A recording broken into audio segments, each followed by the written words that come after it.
அரியலூர் மாவட்டம் கங்கைகொண்ட சோழபுரம் பிரகதீஸ்வரர் கோயில் வளாகத்தில் மத்திய கலாச்சாரத்துறை சார்பில் ராஜேந்திர சோழனின் பிறந்த நட்சத்திரமான ஆடி திருவாதிரை விழா, கங்கைகொண்ட சோழபுரம் பிரகதீஸ்வரர் கோயில் கட்டத் தொடங்கிய 1000வது ஆண்டு விழா, தென்கிழக்கு ஆசிய நாடுகளின் மீது படையெடுத்து சென்ற 1000வது ஆண்டு நிறைவு விழா என முப்பெரும் விழா கடந்த 23ஆம் தேதி தொடங்கியது. விழாவின் நிறைவு நாள் நிகழ்ச்சி நடைபெற்றது.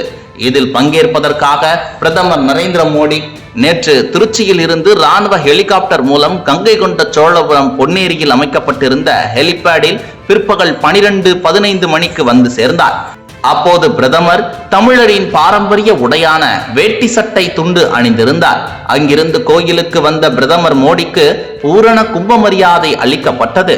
தொடர்ந்து கலாச்சாரத்துறை சார்பில் அமைக்கப்பட்டிருந்த புகைப்பட கண்காட்சியையும் சிற்பங்களையும் பார்வையிட்டார். இதன் பின்னர் பிரதமர் மோடி கங்கை நதியின் புனித நீரை கங்கைகொண்ட சோழபுரத்தில் எழுந்தருளி இருக்கும் பிரகதீஸ்வரருக்கு கொண்டு வந்ததன் மூலம் மாமன்னர் ராஜேந்திர சோழனின் போற்றுதலுக்குரிய மரபை நமது பாரத பிரதமர் மீட்டுருவாக்கம் செய்திருக்கிறார். வாரணாசியில் இருந்து கங்கை நீரை கொண்டு வந்து கங்கைகொண்ட சோழபுரம் கோயிலை கட்டிய மன்னர் ராஜேந்திர சோழனின் வரலாற்று சிறப்புமிக்க நிகழ்வினை நினைவுபடுத்தியது மூலம் நமது பாரத பிரதமர் மோடி வரலாற்றை திரும்ப செய்துள்ளார். தமிழகத்தின் மகத்தான கலாச்சாரம் மற்றும் பாரம்பரியத்தின் சிறப்பினை போற்றும் மற்றொரு உன்னதமான தருணம் இது. இதற்கிடையில் திராவிட கட்சிகளுக்கு பாடம் எடுத்துள்ளார் பிரதமர் மோடி. தேசமும் தேச தலைவர்களும் தான் முக்கியம் என தமிழ்நாட்டுக்கு நரேந்திர மோடியாக வந்தார், வென்றார், நரேந்திர சோழனாக பிரம்மாண்ட அறிவிப்புகளை வெளியிட்டுள்ளார். தமிழ்நாட்டின் ராஜராஜ சோழனுக்கும் ராஜேந்திர சோழனுக்கும் பிரம்மாண்ட சிலைகள் அமைக்கப்படும் என்று நரேந்திர சோழனாக நமது பிரதமர் மோடி அறிவித்துள்ளது பெரும் வரவேற்பை பெற்றுள்ளது. தமிழ்நாட்டில் வழக்கமாக திராவிடர்கள் ஈவேரா முன்னாள் முதல்வர்களுக்கு ஊருக்கு சிலைகள் வைப்பது, கட்டிடங்கள் திறப்பதை வழக்கமாய் கொண்டுள்ளார்கள். மேலும் ஸ்டிக்கர் ஒட்டுவது, பேனா சிலை வைப்பது, சமாதி அமைப்பது என செலவுகளை செய்வார்கள். தமிழை கீழ்த்தரமாக விமர்சித்த ஈவேராவுக்கு சிலை வைத்து கொண்டாடினார்கள். இதற்கெல்லாம் தற்போது முடிவுரை எழுதியுள்ளார் பிரதமர் மோடி. ஆமாம், தமிழகத்தில் புதிய அறிவிப்புகளை வெளியிட்டுள்ளார்.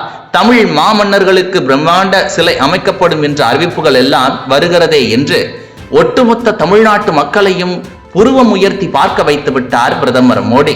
இந்த 2025 ஆடி மாதத்தில் தமிழ்நாட்டில் திராவிட ஒழிப்பில் புதிய மறுமலர்ச்சி ஏற்பட்ட உணர்வில் இருக்கிறது தமிழ்நாடு.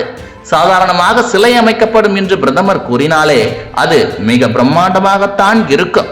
நாம் ஏற்கனவே டெல்லியில் அமைத்த டாக்டர் அம்பேத்கர் சிலை, ஐயா வாஜ்பாய் சிலை, ஹைதராபாத்தில் ராமானுஜர் சிலை, கேதார்நாத்தில் ஆதிசங்கரர் சிலை மற்றும் குஜராத்தில் சர்தார் வல்லபாய் பட்டேல் சிலைகளின் பிரம்மாண்டங்களை பார்த்துள்ளோம்.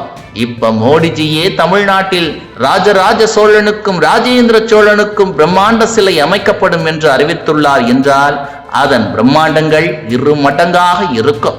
தமிழ் மாமன்னர்கள் ராஜராஜ சோழன், ராஜேந்திர சோழன் ஆகியோர்கள் புகழ் உலகமெங்கும் 8 திசைக்கும் ஒலிக்கப் போகிறது. தமிழ்நாட்டுக்குள் உட்புகுந்த சில அழுக்குகள் கதறியே சாக போகிறது.